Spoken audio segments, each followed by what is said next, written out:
well, we'll go. Well, we'll bring it up. Yeah. Okay. Cool. Just give me 1 second. Okay. But that really did go way back. That was at least 15 years ago. No But, kidding. Yeah. My God, when you were like 20, Yeah, I guess so. right? I know. It's like, how does it happen? I'm wrong. The beauty of time. I'm a clap. Okay. All right. Okay. Hey Saints, Happy New Year. I hope you all had a restful holiday season, and I hope that everyone watching has had a smooth start to the semester, return to work, or a smooth entry into your new year. I have a lot of faith that a lot of good things are going to come from 2026, and this podcast episode is the start of one of the best things in 2026, Season 2 of the Shipp Show. I hope you all enjoy Season 2. Wait and a minute. I hope You gotta remind people excuse that's me. 2 P's. Shipp Show, 2 No P's, no T's. T's. Okay, Yes, that's of good. course. Got it. Okay, good. I hope you all enjoyed the start of Season 2, the rest of Season 2, and I hope you continue to come back and watch us. First things first, hi Dan. It's been a minute. It's been a minute. Good It's to been a see minute. you. Yeah, holiday break. Good. Yes. Did you have a yeah. good holiday season? Man, yeah. We Good. went to Colorado. There was no snow, I'm jealous. honestly. So we did our best to snowboard and ski with little to no snow. Love it. And then look, we come back to St. I Louis know. and we have all A the foot snow. of it, right. I know. It's okay. It happens. But it was awesome. Good It time is. with family, friends, right? Good. I'm sure. How about you? Yeah. Yes, good. Fantastic. It was good to be home. I had some time off from running, which was fantastic. Oh, And yeah. Does your body feel better?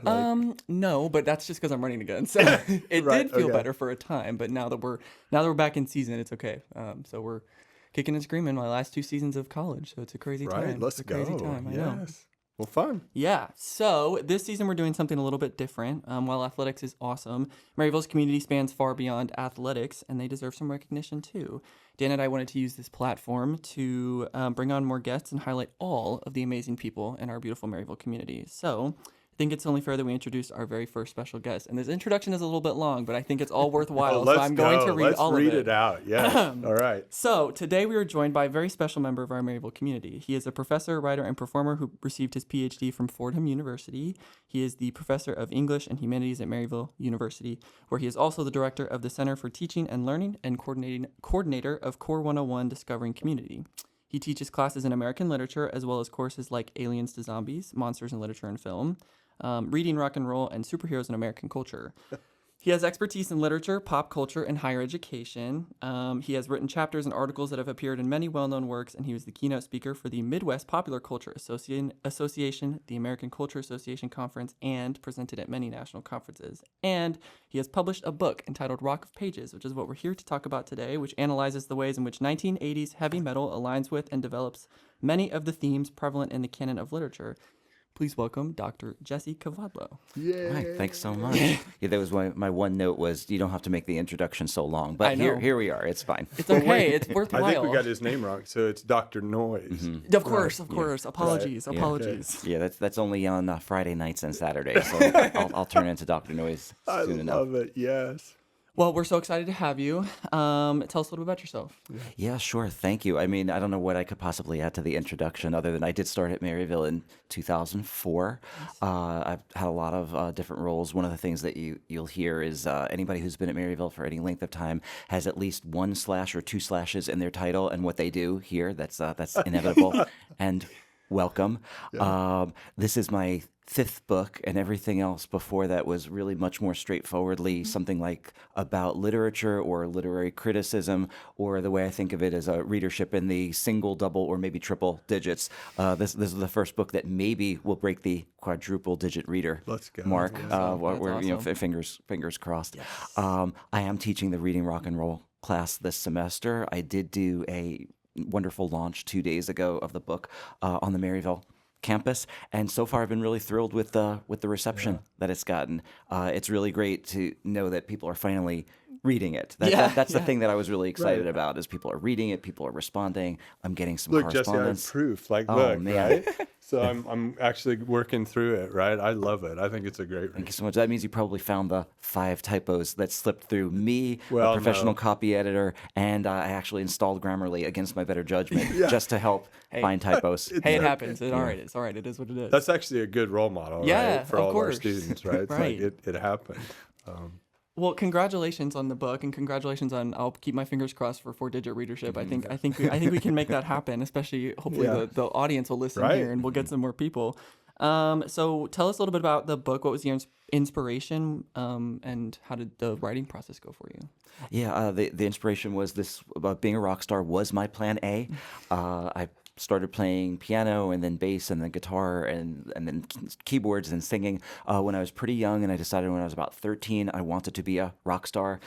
As many people of my demographic, I think, felt maybe the equivalent today is a podcaster or maybe influencer or a TikTok star, and that was the plan. So I played in a lot of bands and clubs, wrote my own music, opened for some national acts through high school, through college. I managed to graduate from college and still wasn't a famous rock star. So I enrolled in a master's program, managed to complete that master's program and still wasn't a famous rock star, and figured by the ripe old age of 23, maybe my chance for this had come and gone. That's when I started teaching and became much more ensconced in academia, got married, had a family, and then at some point, about 14 years ago, started playing music again after really putting it aside for a long time. That's part of what the whole preface of the book is about, the way in which I sort of moved away from music and moved towards this other thing that I found myself doing. But then when I started playing again, it was really very exciting. And then about 7 years ago, I found myself in a new group that's Top Guns with a Z, as Dr. NoiZe, also with a Z, wearing a wig, wearing spandex, playing in front of laser lights, smoke machines, larger crowds. And at that point, it seemed like I was really doing two things that not only didn't overlap, but arguably felt like opposites to each other. The higher ed gig during the day and the hard rock gigs in the weekends and evenings. And this book became a way to try to bring those things together, even though it took me a surprisingly long time to realize that this is what I needed to write about. Like, in retrospect, it seems obvious that this is the thing that I've been working towards for my whole life. But it wasn't obvious at the time. And if anything, that to me is the sign of a good project, something that everybody looks at, and it seems like the most obvious, intuitive thing in the world, even though it took me really about 4 months of brainstorming before I actually got to this point.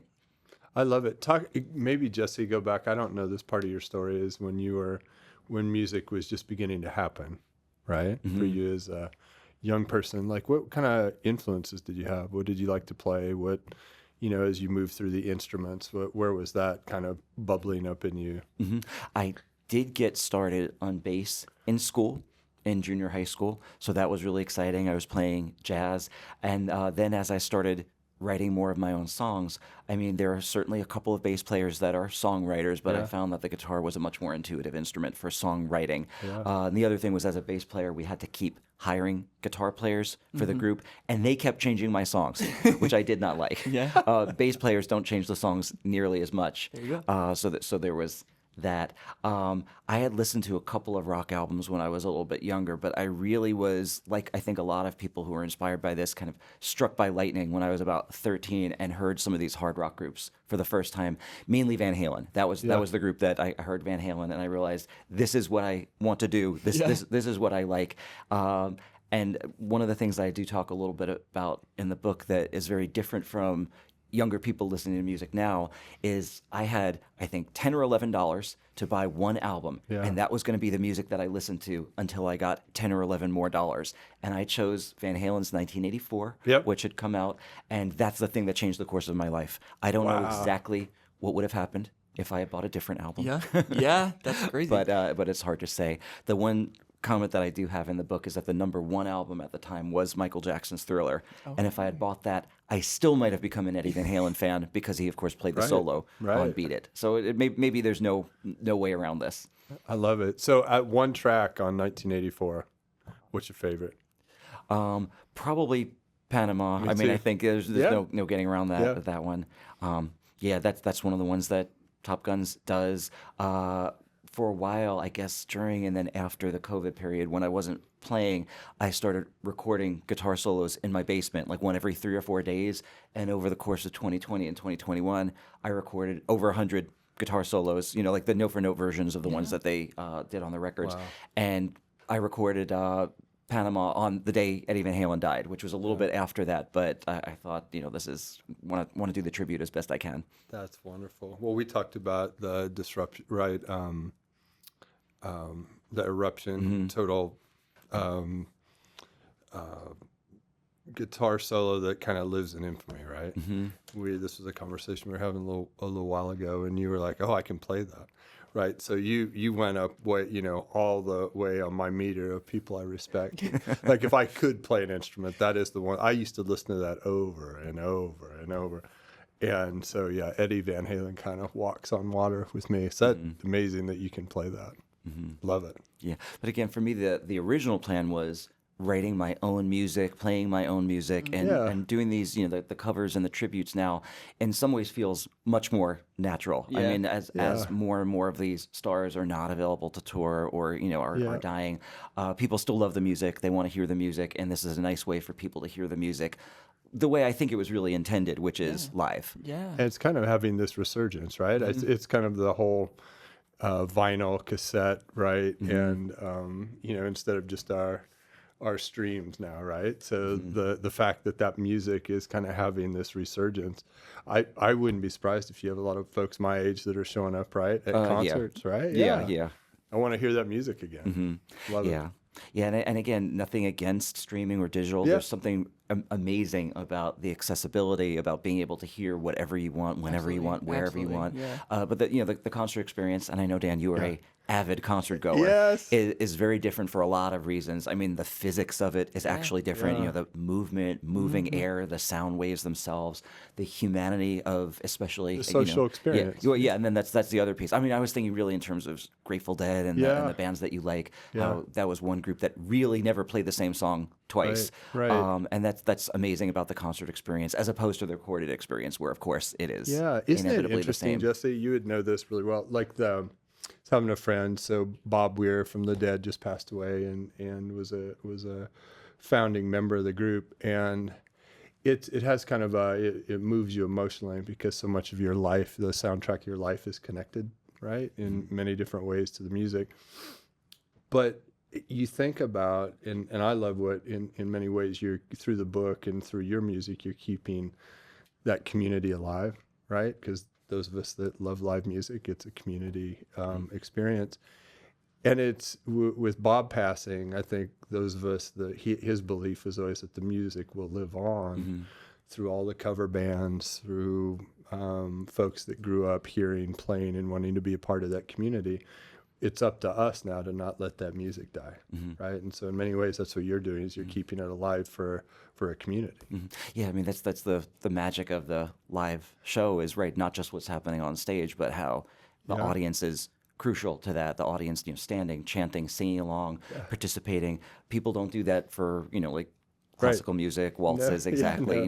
You behave like a rock concert at a symphony and you're going to get thrown out. Right. Yeah. But the opposite's almost true too. If people behave at a symphony, at a rock concert, that's a very dull rock concert. This is true. And so we get both of those things. And again, the Dead is a great example of a group that embraced its fans and encouraged what was then known, I guess, as bootlegging, as opposed to cracking down on it the way every other group did. Right. Because they got the subcultural piece, the community piece.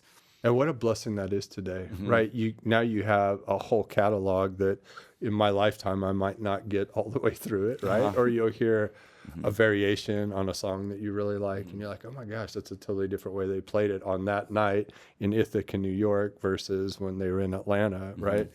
So I'm grateful they did that, right? So so what, you probably got some zinger questions. Well, always. I've just been thinking too, you talked about your plan A was to be a rock star, and you clearly made a very successful life of other endeavors, but then now you get to be that rock star. How does that feel to get to be up on stage and do that as Dr. NoiZe?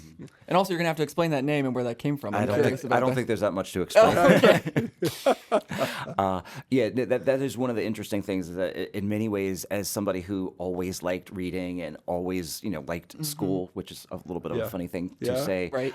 That personality seems on the surface, I think, to go against the rock star persona. But as soon as I was old enough to start performing on stage, which was really the school concerts first, and then I started playing gigs when I was in high school when I was about 15, I realized that I really, really, really, really liked it. Yeah, I absolutely. love the experience, love the feeling of it. And it was something that I put aside for so long that when I started doing it again, it was hard to sort of figure out what I was experiencing that Right. second time. And the Yeah. thing that I was experiencing was excitement. Of course. And it was a great feeling.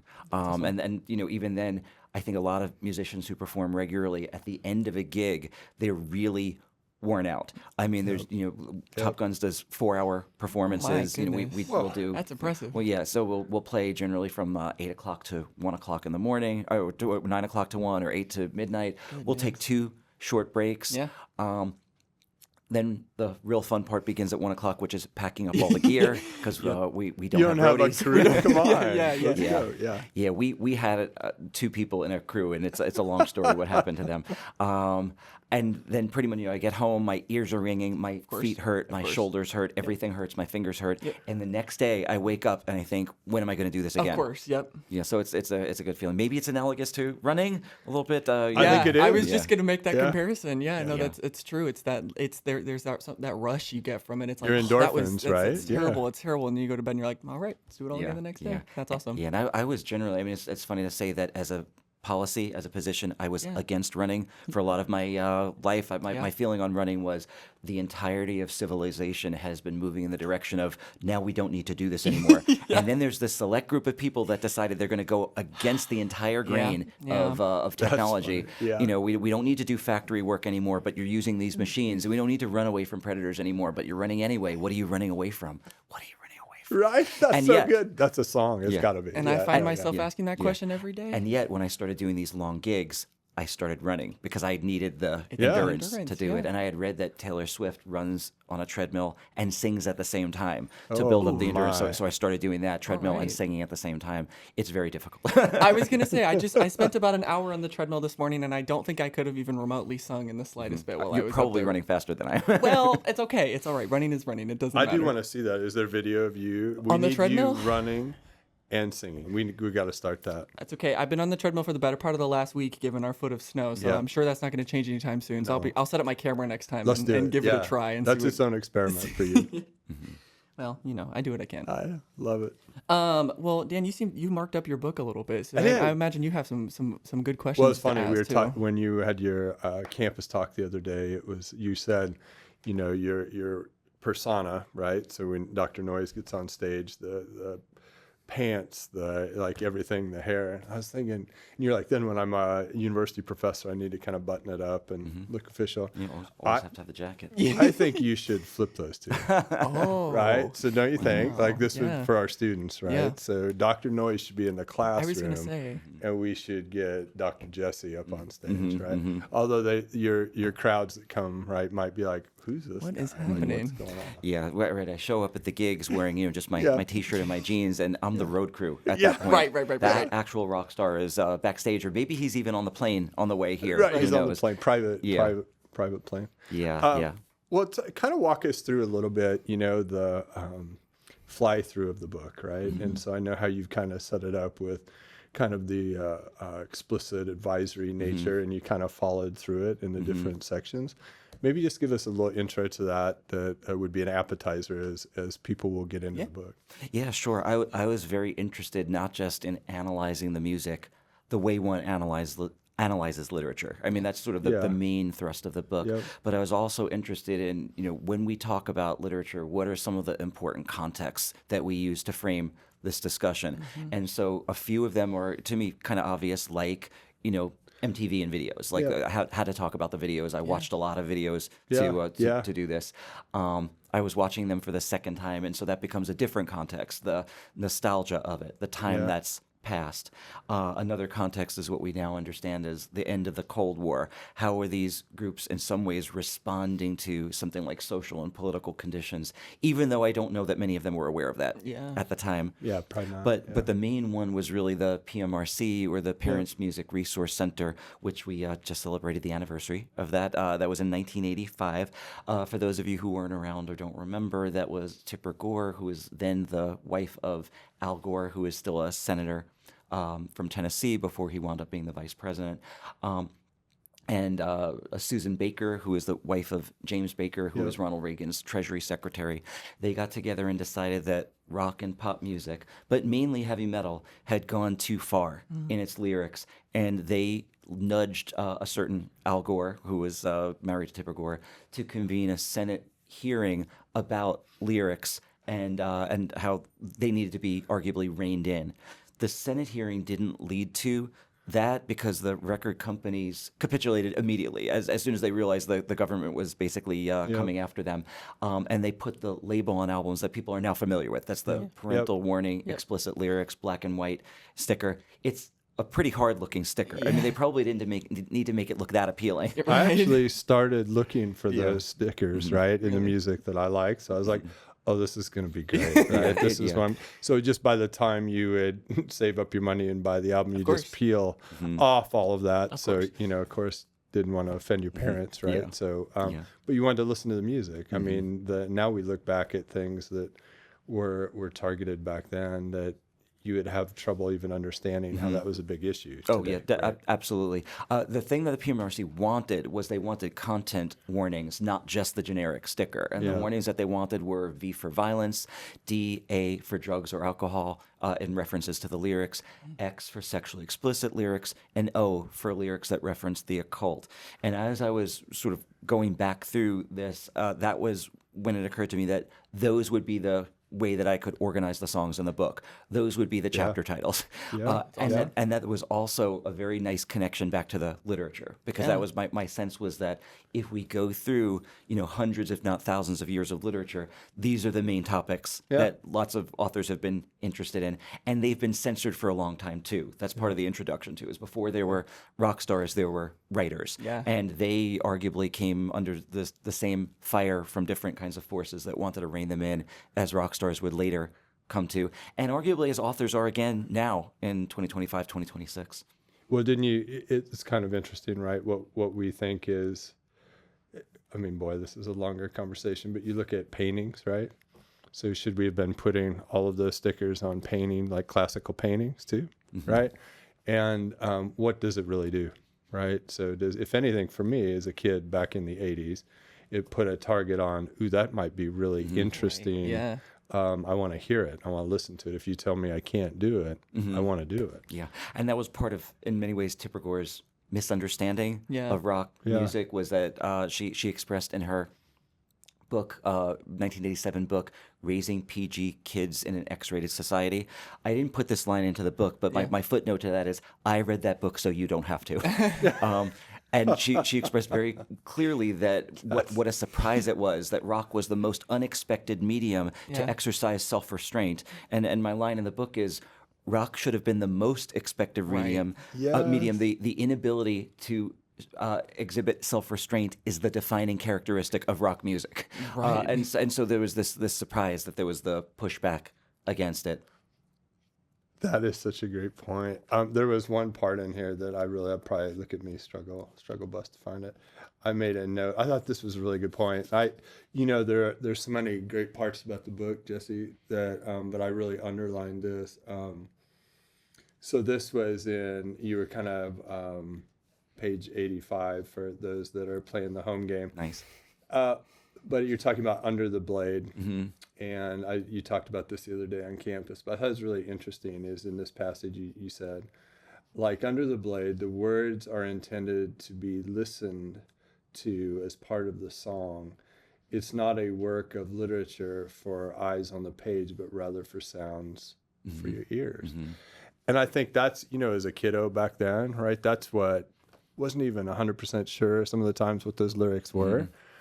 But it was the sound. It was written for your ears, right? Yeah, David Byrne of the Talking Heads wrote a really good book about music, and he was the first person that I ever saw articulate that from the artist side, where he said a lot of the Talking Heads lyrics were written just for the sounds and the way the sounds meshed with the music. And then, everybody wants to interpret these lyrics, and he's thinking, we just started with nonsense syllables and created words Abstract, around that, which to Yeah. me is fun and funny. And you get a song like Under the Blade that again was targeted not as part of the PMRC's, quote unquote, Filthy 15, the most offensive songs that they could come up with, but in a New York Newsday editorial where that song was singled out as being particularly egregious and violent. And as it happens, that was Dee Snider, the lead singer from Twisted Sister. That was his hometown paper. So I can't help but think that that was part of the reason that he showed up at these hearings. He took it personally. Right. Yeah. That was one of the other challenges, though, with the book overall, is that, these are words on the page to the reader, and it does feel like any version of quotation is potentially taking it away from the music or could be read out of context or any of those other things. So I do like the idea that maybe people are going to listen along as they read the book. It definitely helps. There's one section that was originally in the introduction that I cut that maybe I'll fly back in as a blog or an article at some point. Dan, you might even remember this. The comedian Steve Allen in the late 70s, early 80s had a whole bit where all he did was read pop lyrics out loud. Oh, I totally remember this. In the most deadpan way possible. And that was the whole joke. The whole joke was when you read the lyrics out of the context of the song and you're not a singer, and let's say you sound like a grumpy old white guy, the songs are now different. And I don't want to, do too much with Steve Allen or imitate him, but I still remember as a kid seeing him on TV recite the lyrics to Diana Ross's Hot Stuff, which basically consisted of him saying, hot, hot, hot, hot, hot, hot, hot stuff. Yeah. And that's the whole bit. That's the whole bit. Yes. Yeah. That's hilarious. He also did that famously, and this one might even be on YouTube, with the disco hit Shake Your Booty, where he just recited the lyrics to Shake Your Booty, and that's the whole joke. And that was what I was worried was going to happen with this book. People are going to read it and be like, well, what are these words that he's suggesting are literary? They don't look like much. Right. But a lot of song lyrics don't look like much on the page. So hence the larger explanations, the context. True. And I think I will consider myself not quite as rock literate. I don't dislike rock music. I'm just not quite as versed as probably both of you are, and so it makes me feel a little bit more out of my element. But I find sometimes too, you mentioned music is made for sound. Sometimes you hear it, and then I find myself reading the lyrics, and then if I listen to it again, it almost takes on a new meaning, which I think you also kind of like touch on in terms of the cultural, the time frame in which the music came out. Like there is something to be said for if it is a sound, and then you read about it, then all of a sudden it has a new meaning because it's a sound, but it's also a meaningful sound. Yeah. And that's an interesting topic, and now I have to get the book and read it, so I'll go explore it. Yeah. And I can mention that there is a paper copy in Maryville's library right at the front desk, as well as a link in the library for unlimited checkouts. So anybody who's a member of the Maryville community can check out an electronic version of it through our library. That's awesome. Make it accessible, right? Yeah, of course. And I love this point too around just taking snippets of something and interpreting the whole world, right? And in a way, somebody asked a question at your conversation the other day, which I think is really insightful, and it makes me think of just today, right? So in lieu of what's next, right, for today's students, today's culture, so the way we experienced MTV and music as an outlet, right? What is it today? And so this would be good for you to think about. It's social media, and you think about the snippets. So I can, our attention span. I mean, you can find all kinds of studies, right? Our attention span continues to dwindle. We're an immediate gratification culture today. A thumbs up, thumbs down, maybe not. All of that is having we can all fester, right, around, oh my gosh, what's it doing to today's youth? In many ways, it feels very similar, right, to those conversations around how are you going to make it? You're on social media all the time, Justin. Like your brain is deteriorating right before us. Like the same things were said, right? Yeah. And what you end up finding out through all these different phases of our culture, we do end up okay. We do, right? Yeah. The criticism that the older generation has of the younger generation TV, has been, oh my God. it's right. It goes back at least to the 1950s, right? With television, that was the vast wasteland, as like in one of the first FCC chairs said, that it was the countercultural movement, and then it was sort of just the kind of pop culture of the 70s, and then heavy metal in the 80s.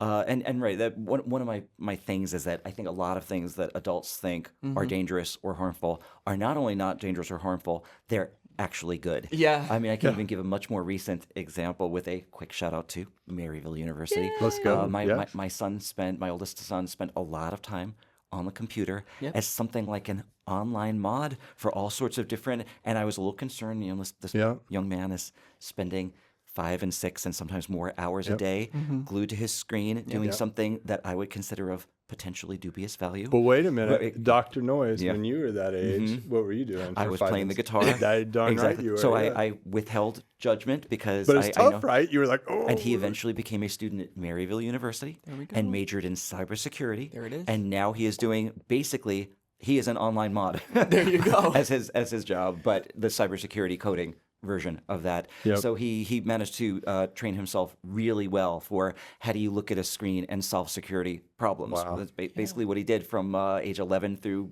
17, and then now he does it professionally. So I guess it turned out okay. It turned out okay. Well, yeah, and I think it's interesting you bring that up. It's like this idea that in all things like culture, life, everything kind of recirculates. Like everybody gets comfortable, and then something new happens, and it's like the world is ending all of a sudden. Like I'll even throw in things like the internet and at the turn of the 20th or at the turn of the 2000s, Yeah. and then it was social media with Facebook, and then now it's AI, and everybody's like scared of all of these things, and just give it some time, it will all start to eventually level out. But I like that those parallels too, because when you put it that way, you start to see the parallels from Fire good. fire. Fire good. Right, exactly. Yeah. Except it might draw the line at AI, but that's a whole other That's a whole other conversation. Yeah. I think we did it. We finally found the thing that I'm like, no way. We keep looking for it. Yeah. Yeah, I know. We found it. We found it. Well, and I think you brought up something too about like what role does music play then? Like you talk about it was kind of a catalyst. People were using it. It was commenting on some of the events of the time.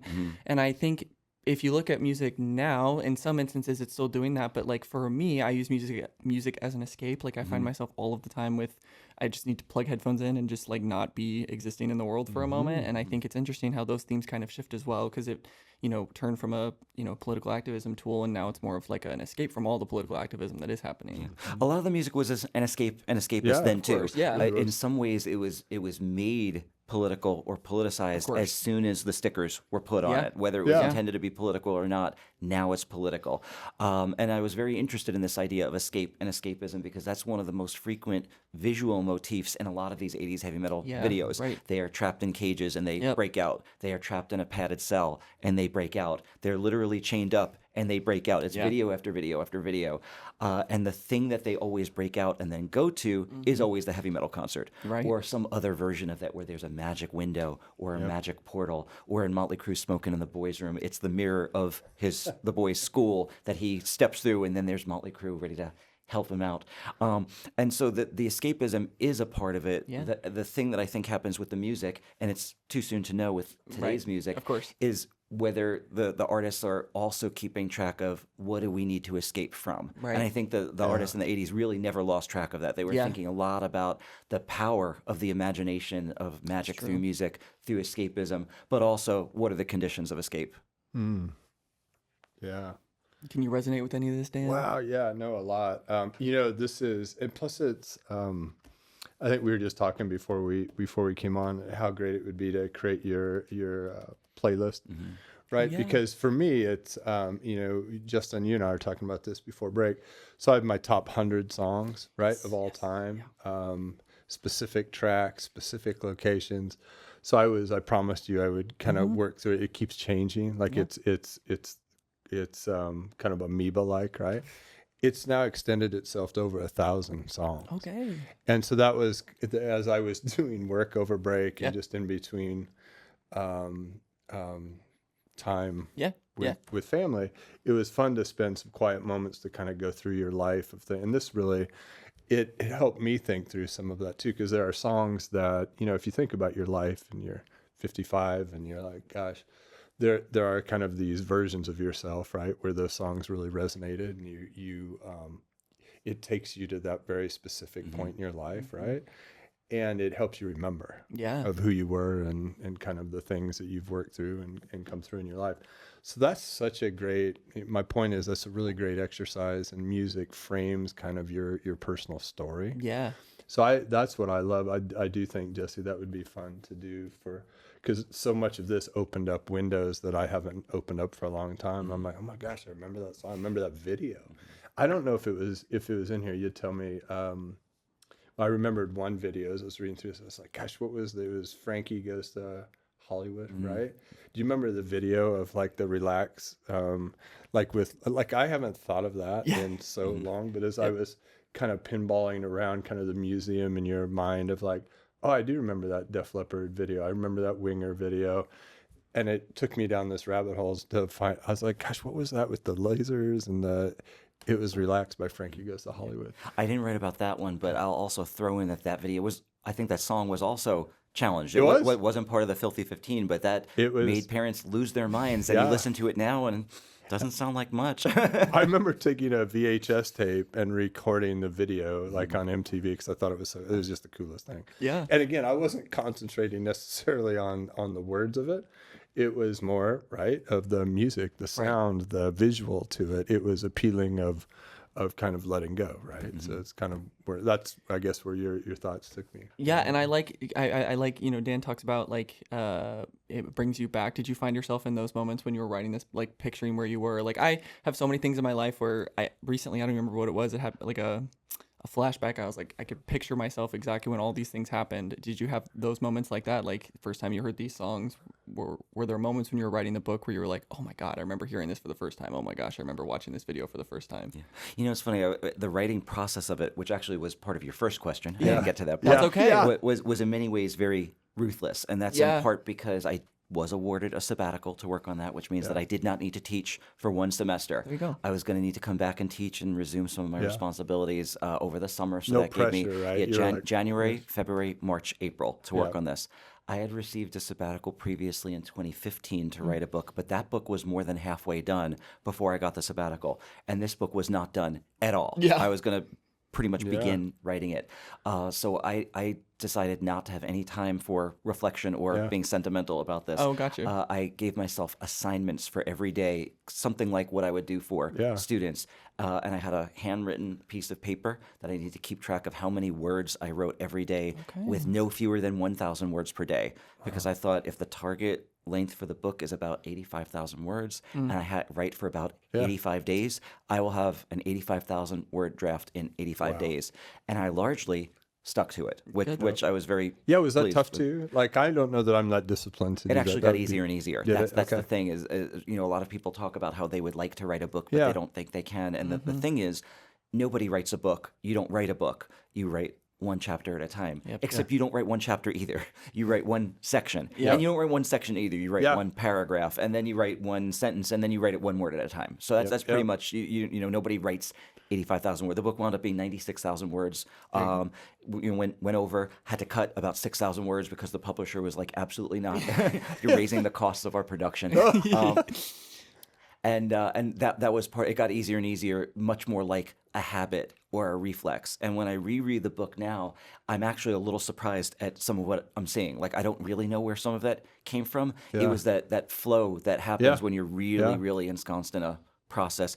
Again, something probably closer to performing on stage or maybe even running, where ideally, if you're doing this right, you're not thinking about it at all. And that is how I felt in section after section. It was just Kind the of writing was poured just out. there. Yeah. Not at the beginning, but certainly after the first couple of weeks. Yeah. Did you get it done in 85 days? I wrote about 85% of the draft That's in impressive. 4 months, and I didn't finish it because I didn't have a publisher. That was the other thing that was different. With the previous books, I had a publisher already before I really started working on it. So this way it was relatively risk-free. Worst thing that they were going to do is send it back for more revision.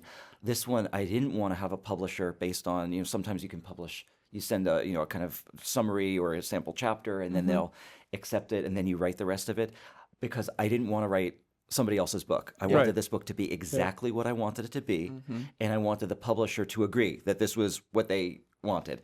So that's not to say I didn't revise it at all, but I only wanted to leave about 20% open for revision based on whatever the feedback was on peer reviewers. I actually got excellent feedback from the peer reviewers from the publisher.